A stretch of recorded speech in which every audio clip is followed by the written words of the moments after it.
désormais Dr Gabou Mkonchpe Yannick STF a tenu aujourd'hui sur la sédimentologie en sciences de la Terre, sur le thème pétrologie et géochimie des sédiments alluvionnaires le long du fleuve Nion.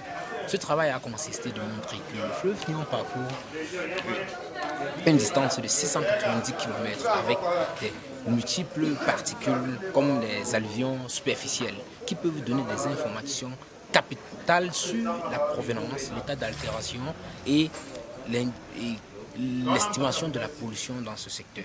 Ce travail a permis de dire que le cours du fleuve Nion présente des sédiments majoritairement grossiers. Ceci peut être dû à l'apport des différents affluents que comporte le fleuve Nion et ça peut être également dû au dynamisme de ce cours d'eau. Nous avions également fait des analyses morphoscopiques montrant que ces sédiments qui se trouvent dans le fleuve Nion sont principalement des grains non usés, des soupes émoussées et des émoussés luisants. Et que la majorité des sédiments appartiennent dans le domaine du craton inférieur. Alors, les analyses géochimiques de nos travaux nous ont permis de déterminer les zones, de montrer que ces sédiments peuvent provenir des zones de rift et aussi des marges actives. Ces travaux également nous ont montré de dire que les sédiments sont immatures du point de vue de leur structure.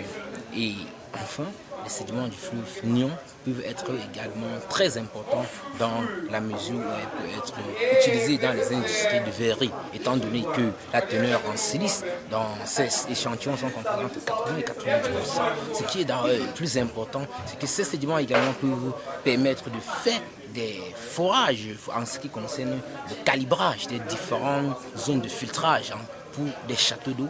On peut également les utiliser dans les grandes constructions d'infrastructures routières, des ponts et également des murs de soutènement et tout ce qui va avec le génie civil. Dans l'optique où toutes les localités comme Ayos, Akoloninga, Balmayo, Ezeka et bien d'autres s'approvisionnent des sédiments de ce cours d'eau. Le travail capital de ce travail, c'est que ce travail peut accompagner ceux qui font dans la géochimie des roches de ces secteurs, de montrer qu'on peut également prendre ces sédiments pour retracer les conditions du paléo-environnement en se basant sur les différents résultats obtenus, que ce soit la granulométrie, la morphoscopie, les minéraux ou la minéralogie. Donc en quintessence, c'était très important de montrer qu'à base des sédiments, du sable, on pouvait faire tellement de travaux, ce qui a été toujours un peu lésé dans des études, dans des recherches antérieures.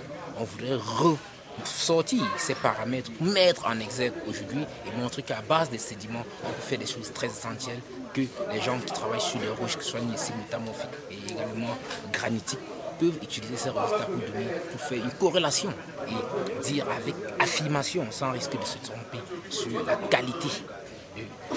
qualité des différentes formations qui sont traversées dans ce secteur.